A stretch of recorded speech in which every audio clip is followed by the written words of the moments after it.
నేను కూడా పార్టీ మారలే. మొన్న బండ్ల నిన్న తెల్లం బీఆర్ఎస్ పార్టీలోనే ఉన్నామని ప్రకటన.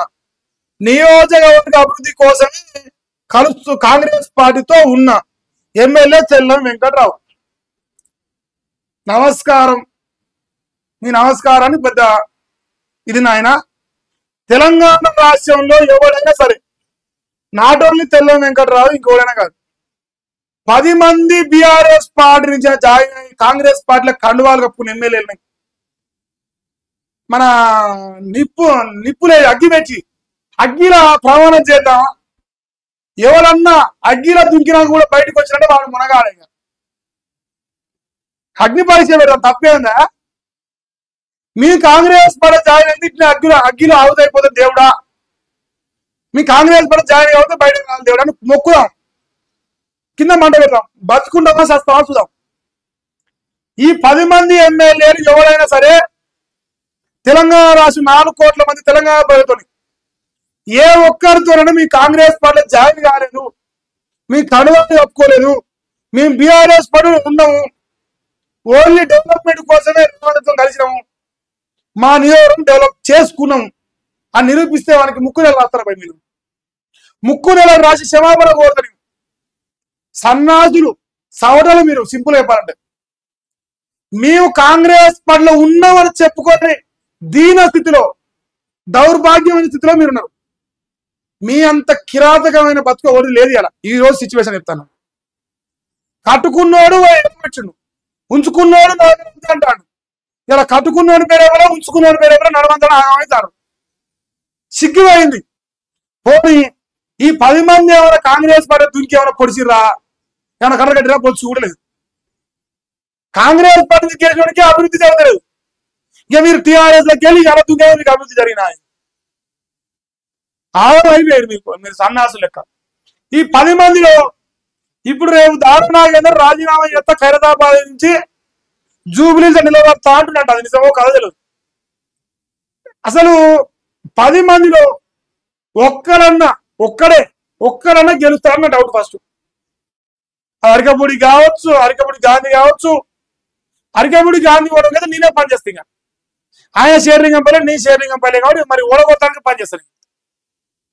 అరికపూడి గాంధీ కావచ్చు, కడియం శ్రీహరి కావచ్చు, గూడెం మైపాలరెడ్డి కావచ్చు, దాన నాగేశ్వరి కావచ్చు, తెల్లం వెంకటరావు కావచ్చు, ఇంకోడనే కావచ్చు. ఒక్కరు కూడా మీ సొంత కాన్స్టిట్యూన్సీ నిలబడితే మీరు సచ్చినోడు గెలవు. దీనికి గ్యారంటీ నేను ఇస్తా. ఛాలెంజ్ చేద్దాం, బెట్టు కట్టుకున్నాం దాని మీద. నీ సకాలం అన్ను వాడ సిగ్గిలేకపోయా. ఆయన పోలేదు, నేను స్పీకర్ నోటీస్ ఇచ్చినాక లోకం మొత్తం కాకరి చుమ్ముతుందని చెప్పేసి ఇలా కథలు పడతారు. సన్నాసులు కాకపోతే మునగాళ్ళు అయితే చెప్పాలి, అవును బరాబర్ జాయిన్ అయినా. ఏందా బీసీ డిక్లరేషన్ కాదు, బీసీబీ ట్రైల్ అట.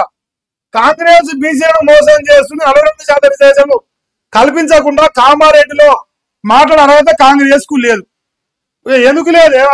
వాళ్ళు సభ పెట్టేదే పండుగ అంటారు కదా, బీసీ పండుగ, విజయోత్సవ సభ అంట కదా. మళ్ళీ నువ్వు లేదంటే అర్హత.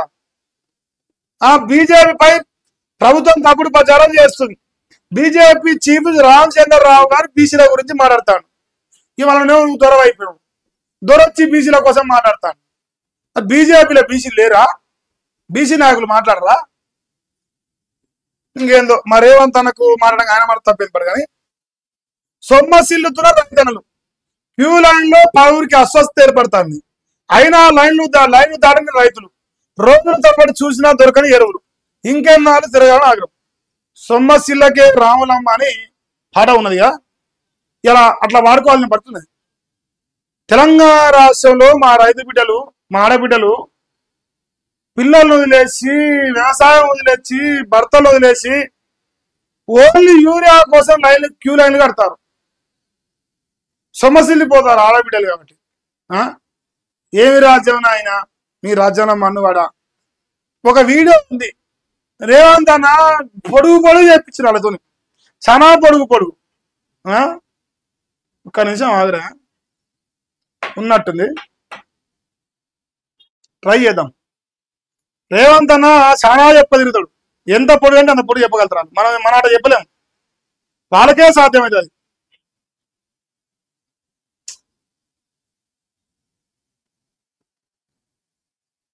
లేనట్టుందా? ఎగ్జాక్ట్ టైంకే గుర్తుకొస్తాను నాకు, రోజు ముందే వేసుకుంటే అయిపోతుండే. ఇది ఒక వార్త. నెక్స్ట్, మళ్ళీ పురుగుల బియ్యం అట 3 నెలల తర్వాత రేషన్ పంపినట. పేరుకున్న బియ్యం ఇచ్చేది పురుగుల బియ్యం, సారీ పేరుకు సన్న బియ్యం ఇచ్చేది పురుగుల బియ్యం. ఇక ఇవి మనుషులు తింటారా అంటూ ఆగ్రహం వ్యక్తం చేస్తున్నాడు. అక్క ఏమంటాను చూసినావా? పేరుకే సన్న బియ్యం అంట, మొత్తం పురులే ఉన్నాడ. నేను చెప్తలేను, రాసిండు, నేను చదువుతాను, నాకు ఎంత తేడా. రేవంత్ అన్న తోపు దమ్ముంచే ఆపడి ఆపుతారు. ఇడ చిన్నసాన చదువుతలేరు రేవంత్ అన్న మాని. ఇంకో ఇది చూడరా, ఇది ఇంకా పెద్ద ముచ్చట. కూలీగా కానిస్టేబుల్ సింగపూర్ ఏజెంట్ చేసిండు, అందులో కూలీగా చేరి డ్రగ్స్ దందా.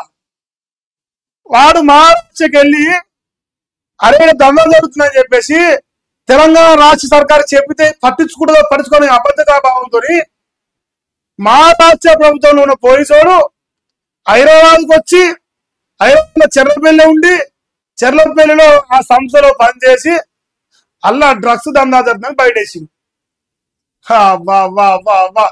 పోలీసులు ఇందిరామ రాజ్యం ఒకటి ఎదురు వేస్తాయో, వాడు ఆ నుంచి వచ్చి నాకు వచ్చినాక మనకు అంత తెలుగుతాను, జోరే తెలుగు మన బతుకది. చెర్లపల్లి డ్రగ్స్ కేసులో సంచలనించారట. 4 రోజుల పాటు కూలీగా మారి పనిచేసినట. డ్రగ్స్ తయారు చేసినట్టు నిర్ధారించుకుండు. ముంబై, ఢిల్లీ, బెంగళూరుకు సరఫరా. పక్క ఆధారాలు సేకరించిన కానిస్టేబుల్ ఆ తర్వాతే రంగంలోకి ముంబై పోలీసులట. అబ్బా షబ్బాస్ షబ్బాస్ బెటని, సూపర్ పని చేసినావు. ఎంతమంది ప్రాణాలు బతికించుడు అయిండు, ఎంతమంది ప్రాణాలు. 12,000 కోట్ల డ్రగ్స్ అంటే మామూలు కథ నారే. సచి బొందల వాళ్ళు ఈ పాటికి తిని ఇక రేవంత్ దిశ మార్చే దిశ పత్రిక రాతలు చూసుకో ఒకసారి. ఇరకాటంలో హరీష్ రావట, కవిత ఆరోపణతో ఆయన పైన మచ్చబడ్డట. ఆమె ప్రశ్నలకు సంజాయిషి ఇచ్చుకోలేని పరిస్థితి వచ్చిందంట. హరీష్ వల్లే తను సస్పెండ్ చేసిన జాగ్రత్త అధ్యక్షురాలు. కేసీఆర్ కు సొంత బిడ్డ కన్నా అల్లుడే ఎక్కువ అని ప్రచారం చేస్తుంట. ఇప్పుడు పార్టీని వీడితే హరీష్ రావు పైన విమర్శలు నిందట. సిద్దిపేట ఎమ్మెల్యే తదుపరి యాక్షన్ పై సర్వత్రా ఏం లేదు, సైలెంట్. ఉత్కంఠ ఏమనుకుందంటే కాంగ్రెస్ పడుకుంది, ఏ రకంగా హరీష్ రావు గారిని బదనాం చేద్దాం, ఏ రకంగా కాళేశ్వరం పైన చర్చ జరగకుండా ప్రజలు డైవర్ట్ చేద్దాం, ఏ రకంగా హరీష్ రావుకు వస్తున్న మైలేజ్ తగ్గిద్దాం. ఈ దానిపైన కాంగ్రెస్ సక్సెస్ అయిందని ప్రచారం జరిగింది. సక్సెస్ చేయాలని అనుకుంది, కానీ హరీష్ రావుని అనుకున్నంత స్థాయిలో డ్యామేజ్ చేయలేకపోయింది. హరీష్ రావు తిప్పికొట్టిండు, కవితక్క రూపంలో రేవంత్ అన్న వదిలిన బాణం తిప్పికొట్టిండు. సో దాన్ని రేవంత్ అన్న జీర్ణించుకోలేక మళ్ళా రాసిన వార్త. హరీష్ రావు గారి పైన మచ్చ పడ్డదనే మీరు చెప్పి, మచ్చ పడదంట, కడుక్కుంటానికి బాధపడుతున్నంట. రేవంత్ అన్న మీద పడ్డ మచ్చలు 100 ఆయన ఏమన్నా అడిగిందా? బొంగు కూడా అడగలేదు. తెలంగాణ రాష్ట్రంలో హరీష్ రావు గారి పైన ప్రజలకు ఎలాంటి నమ్మకం ఉంది, ఎలాంటి విశ్వాసం అందరూ తెలుసు.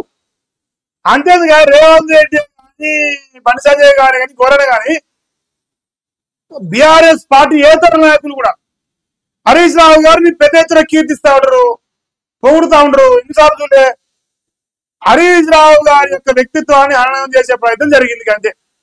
కలవకుండా కవితక పోతప్పుడు పడగాల్సి మీదేసిపోయింది. రేవంత్ అనకు డైరెక్ట్ ఫైట్ చేతన తెలియదు, ఇండైరెక్ట్ ఫైట్ స్టార్ట్ చేసింది. అంతే. మల్లన్న సాగర్ నీళ్ళు ఎక్కడి నుంచి వస్తాయి, నిజాలు చెప్పే ధైర్యం ప్రభుత్వానికి ఉందా?